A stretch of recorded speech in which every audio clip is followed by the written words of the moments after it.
mentioned that you love leadership, and when I look across the organization chart of ICE, I see not a lot of women faces in the map. What do you think hinders women from moving up into the leadership ranks here? You know, I think oftentimes, more often than not, themselves.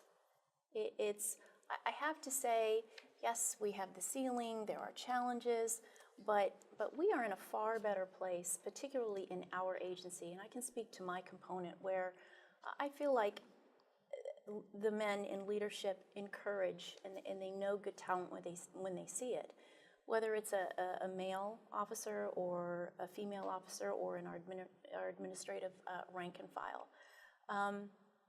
But I think a lot of times, because many of the women in our ranks, and our mission support specialists as well, they've got so much going on their plates, like, you know, speaking about your mom and everything going on at home. How do I possibly manage, and how do I keep those priorities straight?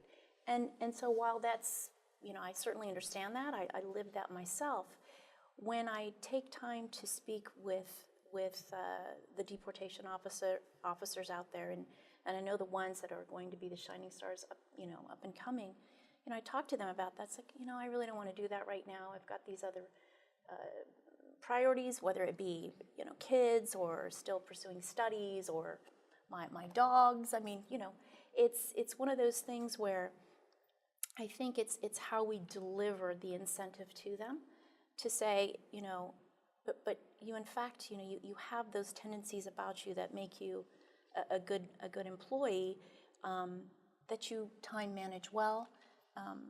You would bring a lot to the organization just by basically being who you are. And that is the skill set that we as women do tend to bring in the law enforcement ranks, is we're great communicators. And I think we've talked about this before, about just the strength of bringing folks in who speak other languages, right? Or I can tell you, I've been in many situations where I've seen our rank and file deportation officers, a female, just really diffuse a situation much more quickly, or perhaps more effectively than, say, her male counterpart at the time. Not that his approach would be wrong, it's just the female, as a communicator, can sort of soften the situation at the time.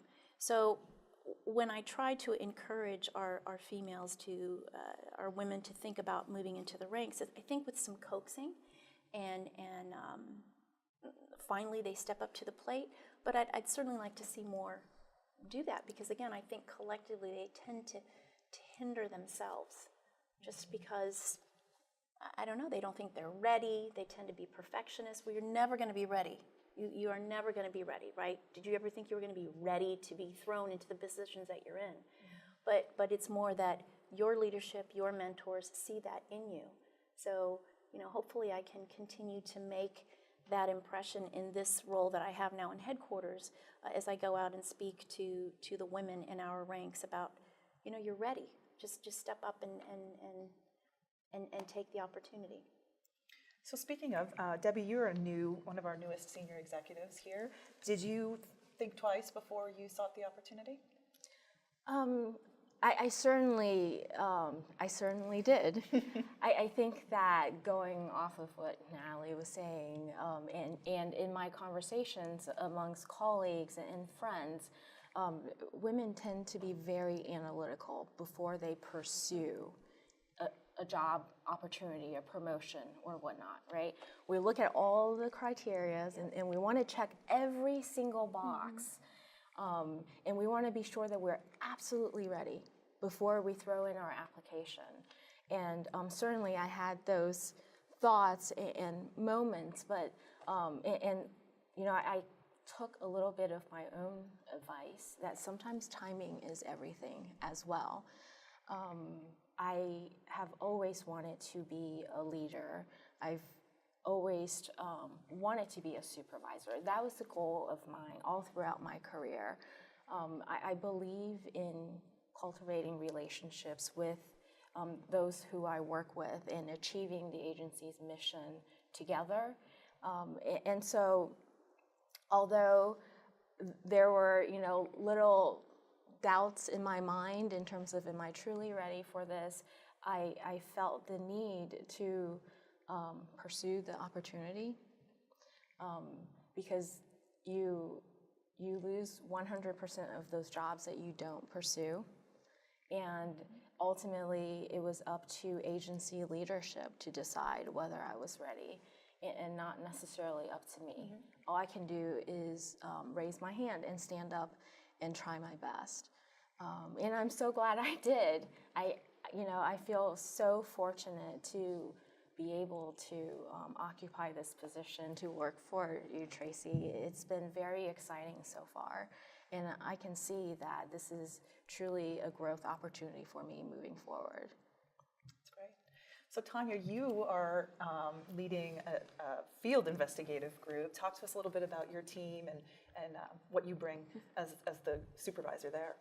So I feel really blessed with my team because before entering as a first-line supervisor, I always heard horror stories that, when you first enter an office, you receive the worst group and, you'll have like all the problem children, but I didn't have anything like that at all. When I walked in, I was like, what? Like, really? Like, I have amazing people.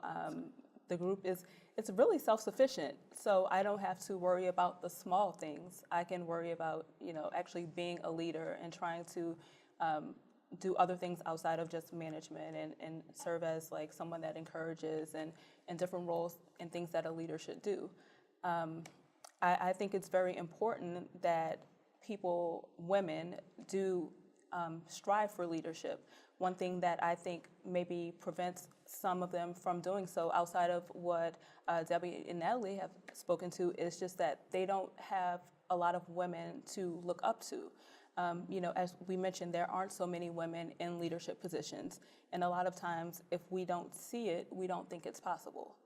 And on the HSI side, there are SAC offices that may have like no women in leadership positions. There may be one, and there are a lot of women. We are not the majority in this agency, but there are a lot of women in this agency, and I feel that there should be more in leadership roles. So, as leaders, if we do see places that may not have, women in leadership positions, I feel that it's our role to try to be mentors to some people. If we see, younger women or just women in general in those offices or locations, reach out to them and say, hey, maybe there isn't someone here in your office that you can relate to or you feel comfortable with, email me or call me anytime, just be willing to talk.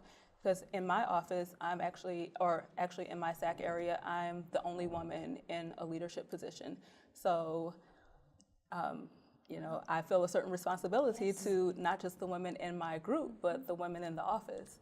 So I think it's a really great opportunity. And as I mentioned, I think it's very important to have people to look up to, because I'm a first line, but I don't plan to stay a first line supervisor for the rest of my career. So I can look at the other ladies on the panel who have moved up the ranks, which I admire, and I have someone to say, hey, they did it, I can do it as well.